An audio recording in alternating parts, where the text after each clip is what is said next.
दोस्तों, माँ बाप के अच्छे और बुरे कर्मों का फल उनकी औलाद को भोगना पड़ता है। ये बात कहाँ तक सही है? मनुष्य को खुद के अच्छे और बुरे कर्म का फल तो उन्हें भोगना ही पड़ता है तथा माँ बाप के द्वारा किए गए कर्मों का फल भी उन्हें भोगना पड़ता है। दोस्तों, गांव से कुछ दूर एक गुरुजी अपने आश्रम में कुछ शिष्यों के साथ रहा करते थे। एक दिन एक शिष्य ने अपने गुरुजी से पूछा कि गुरुजी, क्या माँ बाप के अच्छे और बुरे कर्मों का फल पुत्र को भोगना पड़ता है? तभी महात्मा शिष्य से कहते हैं, भंते, अवश्य ही भोगना पड़ता है। आज हम आपको एक प्राचीन समय की बहुत ही महत्वपूर्ण कथा सुनाते हैं, जिसे सुनने के बाद आपको ये पता चल जाएगा कि कैसे माँ बाप के पुण्य कर्मों का फल और बुरे कर्मों का फल उनकी औलाद को मिलता है या भोगना पड़ता है। दोस्तों, फिर महात्मा ने कथा को आरंभ किया और कहते हैं, प्राचीन काल की बात है। एक गांव में एक किसान रहता था। वो किसान बहुत ही गरीब था। किसी तरह से मेहनत और मजदूरी करके अपने घर का खर्च चलाता था। उसे मजदूरी में दिन भर काम करने के बाद 50 रुपए मिलते थे। उसमें से वो कुछ रुपए नित्य दान करता था और बाकी के बचे रुपए में अपने परिवार के पालन पोषण करता था। इस तरह से करते हुए कुछ समय बीत गया और इसके बाद उसके 2 पुत्र हुए। अब उस किसान के परिवार में कुल 4 सदस्य हो गए, 2 पति पत्नी और 2 जुड़वा लड़के। धीरे धीरे उनके पालन पोषण में किसान को समस्या होने लगी, क्योंकि इधर दिन ब दिन महंगाई बढ़ती जा रही थी। एक दिन की बात है, किसान के लड़के ने अपने पिताजी से कहा कि पिताजी, आप दिन का 50 रुपए कमाते हैं, जिसमें से आधे रुपए आप दान कर देते हैं और बाकी के आधे में हम गुजारा कैसे कर पाएंगे? किसान को चुप देखकर उसकी पत्नी ने कहा कि नहीं बेटा, ऐसी कोई बात नहीं है। आपके पिताजी रोज 50 रुपए कमाते हैं, उसमें से आधे रुपए दान कर देते हैं। ये तुम्हारे लिए ही दान करते हैं, दूसरों के लिए नहीं। लेकिन वो दोनों लड़के इस बात को नहीं समझते थे, क्योंकि वो दोनों नन्हे बालक थे। फिर इसी तरह से कुछ समय बीतता गया और किसान ने दोनों लड़के धीरे धीरे बड़े होने लगे। इधर किसान की एक दिन काम करके घर आते समय कार से टकराकर मृत्यु हो गई। जब किसान की पत्नी और उसके दोनों लड़कों को पिता की मृत्यु की खबर मिली तो उनको बड़ा ही दुख हुआ। एक दिन किसान के दोनों लड़कों ने अपने माता से पूछा कि माताजी, हमारे पिताजी कहाँ चले गए हैं? किसान की पत्नी ने कहा कि बेटे, तुम्हारे पिताजी हम सबको छोड़ करके यमराज जी के पास चले गए हैं। जब तुम्हारे पिताजी थे तो रोजाना 50 रुपए कमाते थे, उसमें से आधे रुपए दान करते थे और बाकी के आधे से हमारा पालन पोषण करते थे। अब हमारा जो पालन पोषण है वो कैसे होगा? कैसे हमारा पेट भरेगा? माँ ने अपने दोनों बच्चों से कहा, पुत्रों, जिस घर में गरीबी होती है उसका कोई सहायक नहीं होता है। उससे सभी दूर भागने लगते हैं सिवाय ईश्वर के, क्योंकि वही गरीबों के सहायक होते हैं। बेटों ने अपनी माँ से कहा कि माँ, ऐसा मत सोचिए, हम दोनों भाई यमराज जी के पास जाएंगे और अपने पिताजी को लेकर आएंगे, क्योंकि हमने सुना है कि ईश्वर बड़े दयालु हैं। हमारे दुखों को देखकर हमारे ऊपर अवश्य ही उन्हें दया आएगी और वो हमारे पिताजी को हमारे साथ अवश्य ही भेज देंगे। बच्चों की बातों पर माताजी ध्यान नहीं देती। एक दिन की बात है, किसान की पत्नी अपने दोनों लड़कों को घर पर छोड़कर गांव में किसी काम के लिए चली गई और दोनों भाई आपस में सोचने लगे कि हम यमपुरी में यमराज जी के पास चलें और अपने पिताजी को वापस लेकर आए। ऐसा सोचकर अपने पिताजी को लाने के लिए वो दोनों भाई अपने घर से चल देते हैं। उन दोनों भाइयों को चलते चलते काफी समय बीत गया। उसी समय उनको थकान का अनुभव हुआ और दोनों भाई एक बहुत विशाल बरगद के पेड़ को देखकर उसकी छाया में आकर के खड़े हो गए। दोनों भाइयों ने सोचा कि बरगद के इस पेड़ की छाया में थोड़ा विश्राम करते हैं। फिर दोनों भाई उसी बरगद के पेड़ के नीचे बैठकर विश्राम करने लगे। तभी उस बरगद के पेड़ ने इंसान की आवाज में कहा कि बच्चों, तुम लोग कौन हो और कहाँ जा रहे हो? मेरी छाया में आज तक तुम्हारे जैसे कोमल बालक नहीं बैठे।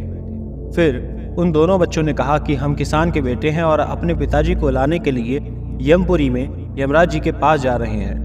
उस बरगद के पेड़ ने जब उन बच्चों की बात सुनी तब वो पेड़ बोला कि पुत्रों, तुम मेरे लिए भी यमराज से एक प्रश्न पूछ कर आना।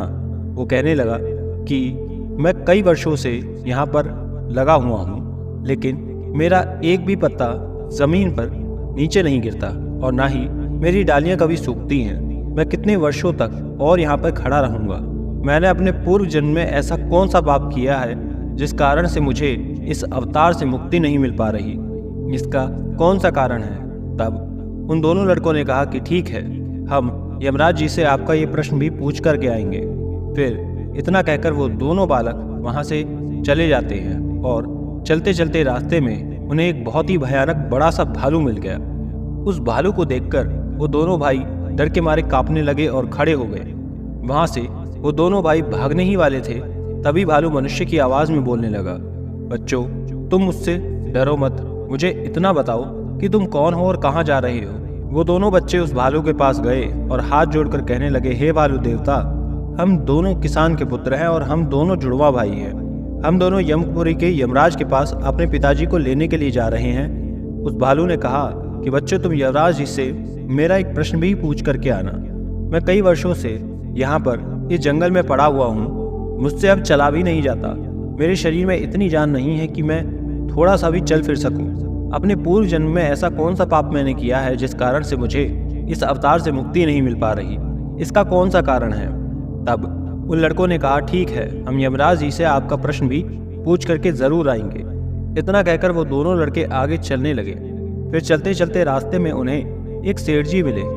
सेठ ने कहा कि बच्चों तुम दोनों कौन हो और इतनी कड़ी धूप और गर्मी में कहाँ जा रहे हो? देखने में तो तुम बड़े ही सुकुमार और कोमल लग रहे हो।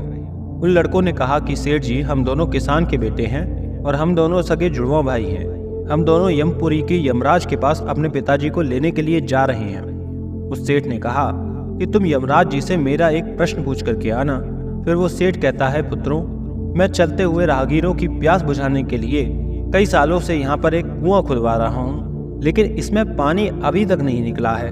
मैंने अपने पूर्व जन्म में ऐसा कौन सा अपराध किया था जिस कारण से इस कुएं में अभी तक पानी नहीं निकला है? मैंने इसमें बहुत सारे पैसे भी खर्च कर दिए हैं, लेकिन अभी तक सफल नहीं हुआ। इसका क्या कारण है? उन लड़कों ने कहा, ठीक है सेठ जी, हम यमराज जी से आपका ये प्रश्न जरूर पूछ कर आएंगे। इतना कहकर वे दोनों बालक वहां से आगे की ओर बढ़ चलते हैं। चलते चलते उन्हें एक बहती हुई नदी मिली। फिर धीरे धीरे दोनों भाई नदी के किनारे पर पहुंचे तो उस नदी से एक मछली निकल करके उनके पैरों के पास आ गई और कहने लगी, बालकों, तुम कौन हो और कहाँ जा रहे हो? तुम दोनों बिना नाव के ही क्यों जा रहे हो? और तब उन्होंने कहा कि नाव में बैठने के लिए हमारे पास पैसे नहीं हैं, क्योंकि हमारे जो पिताजी थे वे दिन के 50 रुपए कमाते थे, जिसमें से आधे रुपए वो रोजाना दान करते थे और बाकी के आधों से हमारा पालन पोषण होता था और किसी तरह से हमारे घर का गुजारा चलता था। अब हमारे पिताजी घर पर नहीं हैं, वे ईश्वर के पास चले गए हैं, इसलिए हम दोनों भाई उनको लाने के लिए यमपुरी के यमराज जी के पास जा रहे हैं। उन बच्चों की बात सुनकर के उस मछली ने कहा कि बच्चों, तुम यमराज जी से मेरा एक प्रश्न पूछ करके आना। कई वर्षों से मैं इस नदी में भटक रही हूँ, मेरी 7 पीढ़ियां गुजर गईं, परंतु मैं अभी तक इसी नदी में रह रही हूँ। मैंने अपने पूर्व जन्म में ऐसा कौन सा अपराध किया था जिसके कारण मुझे इस अवतार से मुक्ति नहीं मिल पा रही है? इसका क्या कारण है? तब उन लड़कों ने कहा, ठीक है, हम यमराज जी से आपका ये प्रश्न जरूर पूछेंगे और वापस आते समय आपको बता करके जाएंगे। इतना कहकर वे दोनों लड़के वहां से आगे बढ़ चले और चलते चलते दोनों भाई नदी के दूसरे किनारे पर पहुंच गए। दूसरे किनारे पर जब वे पहुंचे तो देखा कि एक मरा हुआ व्यक्ति वहां पर पड़ा हुआ है। दोनों भाई उस मरे हुए आदमी को उठा करके जब जाने लगे तो वो मरा हुआ आदमी चिल्लाने लगा और कहने लगा कि बच्चों, तुम कौन हो और कहाँ जा रहे हो? उन लड़कों ने उसकी आवाज़ सुनकर के कहा कि हम किसान के पुत्र हैं और हम दोनों जुड़वा भाई हैं। हम दोनों भाई यमपुरी के यमराज जी के पास जा रहे हैं अपने पिताजी को लेने के लिए। उस आदमी ने कहा कि तुम यमराज से मेरा एक प्रश्न जरूर पूछ कर आना। मेरा शरीर कई वर्षों से इस नदी के किनारे पर ही है। कभी पानी की लहर आती है तो मेरा शरीर नदी के अंदर चला जाता है, लेकिन वापस से लहर के साथ ही फिर से बाहर निकलकर किनारे पर आ जाता है। ना तो मेरा शरीर गलता है और ना ही सड़ता है। इतने सालों से जैसे का तैसा ही है। मैंने अपने पूर्व जन्म में ऐसा कौन सा पाप किया था जिसके कारण मुझे इस शरीर की मुक्ति नहीं मिल पा रही, और इसका क्या कारण है? उन लड़कों ने कहा, ठीक है, हम भगवान से तुम्हारा ये प्रश्न जरूर पूछ करके आएंगे। इतना कहकर वे दोनों बालक चलने लगे। वहां से चलते चलते दोनों भाइयों को रात हो गई और काफी दिनों से वो चलते ही आ रहे थे, तो वो दोनों भाई काफी थक गए थे। तो तभी उन्हें पास में एक झोपड़ी दिखी, तो वो दोनों भाई उसके अंदर सो गए। सुबह जब आंख खुली वो यमपुरी में यमराज जी के पास थे। दोनों भाइयों ने यमराज जी को हाथ जोड़कर प्रणाम किया और कहने लगे, हे प्राणदाता, मेरे पिताजी कहाँ पर हैं? जब हमारे पिताजी घर पर थे तो वे रोज़ाना 50 रुपये कमाते थे, जिसमें से 25 रुपये दान करते और बाकी के 25 रुपये में हम लोगों का पालन पोषण करते थे। लेकिन अब जब वो घर पे नहीं हैं तो हम दोनों भाई और हमारी माता जी भूखे मर रहे हैं। आप उन्हें जल्दी से हमारे साथ हमारे घर पर भेज दीजिए। यमराज ने उन दोनों बालकों की बात सुनकर कहा, ठीक है, मैं तुम्हारे पिताजी को घर पर भेज दूंगा, पहले तुम दोनों भाई यहाँ पर बैठो। यमराज जी ने उन दोनों बालकों को अपने पास बैठाया और उनको भोजन कराया। भोजन कराने के बाद पूछा कि तुम दोनों भाइयों को और क्या चाहिए। उन दोनों लड़कों ने रास्ते में जो जो उनको मिला था, उनके जो भी प्रश्न यमराज जी से उन्हें पूछने थे, वो सब उन्होंने पूछे। उन सभी प्रश्नों का उत्तर उन्हें यमराज जी ने दिया और कहा कि हे पुत्रों, तुम दोनों जाते समय उन सब को उनके उत्तर बताते हुए जाना। और यमराज ने कहा कि तुम दोनों अपने घर पर जाओ, तुम्हारी माता तुम्हारी इंतजार कर रही है, तुम्हारे पिताजी हैं तुम्हारे घर पर पहुंच जाएंगे। फिर दोनों भाई यमराज को प्रणाम करके वहां से वापस अपने घर के लिए चलने लगे। चलते चलते रास्ते में सबसे पहले उन्हें वही मरा हुआ आदमी मिला जो नदी के किनारे पर पड़ा हुआ था। उन दोनों लड़कों को देख करके वो मरा हुआ आदमी खुश हुआ और कहने लगा, बच्चों, तुमने यमराज जी से मेरा प्रश्न पूछा? तब उन्होंने कहा कि हाँ, हमने यमराज जी से आपका प्रश्न पूछा था। यमराज जी ने ये कहा है कि तुम पिछले जन्म में बहुत बड़े विद्वान थे, परंतु किसी को भी अपना ज्ञान नहीं बांटा। अब मर गए तो वो ज्ञान तुम्हारे अंदर ही अंदर फैल रहा है। जब तक तुम अपना ज्ञान किसी को नहीं बांटो, तब तक तुम्हारी आत्मा को शांति नहीं मिलेगी। फिर उस मृतक व्यक्ति ने कहा कि बच्चों, अब ऐसी हालत में मेरे पास ज्ञान लेने के लिए कौन ही आएगा, तुम ही मेरा ज्ञान ले लो।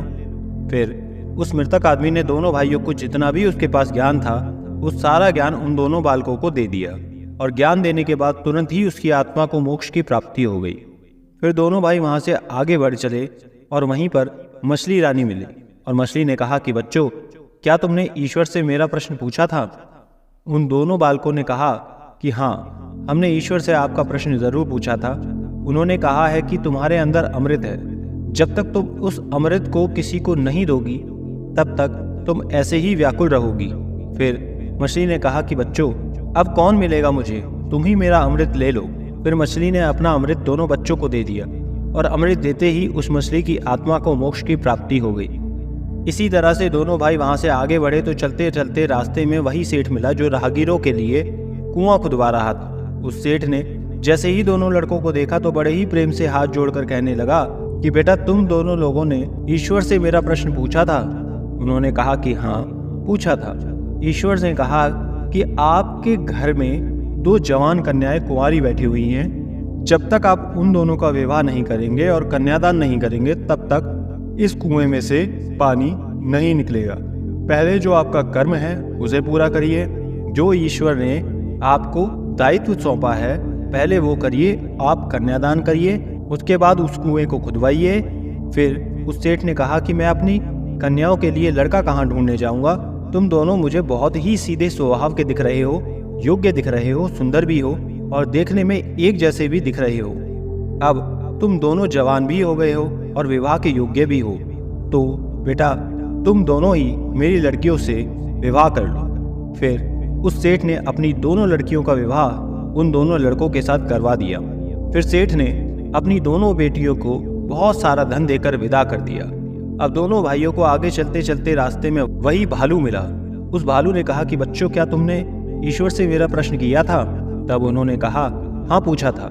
ईश्वर ने कहा कि तुम्हारे पास जो एक कीमती हीरा है, तुम उस हीरे को धरती पर नहीं रखते हो और न तुमने कभी किसी को दान दिया है। जब तक तुम इस हीरे का दान नहीं करोगे तब तक तुम्हारा शरीर ऐसे ही बना रहेगा। फिर उस भालू ने कहा कि बच्चों, मैं ये हीरा अब किसको दूं? इस हीरे को तुम ही ले लो। फिर उस भालू ने अपना हीरा उन दोनों बच्चों को दे दिया। हीरे को देते ही उसकी आत्मा को मोक्ष की प्राप्ति हो गई। दोनों भाई अपनी पत्नियों को लेकर फिर आगे चलने लगते हैं। चलते चलते रास्ते में उन्हें वही बरगद का विशाल पेड़ मिला जिसके नीचे छाया में वे विश्राम करने के लिए बैठे थे। उसने पूछा कि बच्चों, क्या तुमने यमराज जी से मेरा प्रश्न किया था? उन्होंने कहा, हाँ, पूछा था। ईश्वर ने कहा कि पूर्व जन्म में तुम्हारा काम गुरुकुल में बच्चों को शिक्षा देना था। तुम्हारा पद एक गुरु का था, परंतु तुम उसके बदले में छोटे छोटे बच्चों से अपना काम करवाते थे, हाथ पैर दबाते थे और उन्हें अच्छी तरह से शिक्षा नहीं देते थे। तुम पूर्व जन्म में बहुत बड़े विद्वान थे, परंतु तुमने उन बच्चों को शिक्षा नहीं दी। उन बच्चों के श्राप के कारण तुम बिल्कुल भी हिलडुल नहीं सकते हो। तुम्हारे अंदर जो ज्ञान भरा हुआ है उसे किसी को दे देना, इसके बाद तुम्हें फिर से मोक्ष की प्राप्ति हो जाएगी। उन दोनों लड़कों की बात सुनकर उस पेड़ ने कहा कि अब मैं ज्ञान देने कैसे कहाँ जाऊँ, किसे बताऊँ, तुम ही ले लो। फिर उस बरगद के पेड़ ने दोनों भाइयों को अपना जितना भी ज्ञान था वो सब दे दिया। जैसे ही उस बरगद के पेड़ ने उन दोनों बच्चों को अपना ज्ञान दिया तो उसकी भी आत्मा को शांति मिल गई और वो उस पेड़ के अवतार से मुक्त हो गया। फिर दोनों भाई अपनी पत्नियों के साथ चलते चलते अपने घर पहुंच गए। जब दोनों भाई अपने घर पहुंचे तो किसान की पत्नी उनको देख कर के बड़ी खुश हुई और कहने लगी कि तुम दोनों कहाँ चले गए थे और ये दोनों लड़कियां तुम्हारे साथ कौन हैं। फिर दोनों भाइयों ने जो भी उनके साथ घटनाएं घटी थी वो सब विस्तृत रूप से अपनी माताजी को बताई। अब उन दोनों बच्चों को ज्ञान हो चुका था कि हमारे पिताजी वापस नहीं आ सकते, अब उनकी मुक्ति हो चुकी है। उनके पिताजी ने जो दान धर्म दिया था उसका फल उन दोनों भाइयों को ईश्वर ने दे दिया। दोस्तों, इस प्रकार से महात्मा ने अपने शिष्यों को ये बताया कि माता पिता के अच्छे और बुरे कर्मों का फल उनकी औलादों को कैसे प्राप्त होता है और पूर्व जन्म के कर्मों का फल व्यक्ति को कैसे मिलता है और उनके पिता द्वारा किए गए पाप और पुण्य कर्म भी उनके बच्चों को कैसे मिलते हैं। तो दोस्तों, कैसी लगी आपको ये कहानी कमेंट सेक्शन में ज़रूर बताना। अच्छी लगी हो तो वीडियो को लाइक करके चैनल को सब्सक्राइब करके ही जाना।